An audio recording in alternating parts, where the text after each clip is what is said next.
సువార్తని మార్చిపారేశాం, దాన్ని దుర్వార్తగా చేసేసాం, అందులో శుభమేంటో తెలియకుండా చేసేసాం. అది చాలామందికి it's no more a news, forget about the good news. శుభవార్త అనేది పక్కన పెట్టండి, కనీసం వార్త కాకుండా చేసేసాం దాన్ని. ఈరోజు సువార్తలో అసలు విషయాలు లేవు. సిలువ లేదు, క్రీస్తు లేడు, పాప ఖండన లేదు, ఏమీ లేదు ఈరోజు సువార్తలో.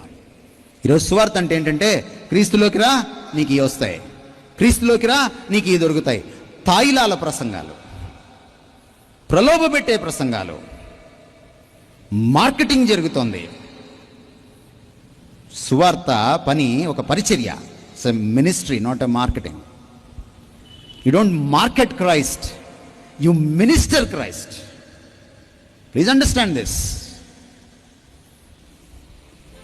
మీరు చూడండి, యూట్యూబ్లో వెతకండి, మీరు చూడండి, పెద్ద పెద్ద దైవజనులు మాట్లాడిన దాంట్లో సువార్తలో క్రీస్తున్నాడేమో, సిలువ ఉందేమో, పాప ఖండన ఉందేమో. పాపాన్ని ఖండించిన వాడిని ఖండిస్తున్నారు ఈ రోజున.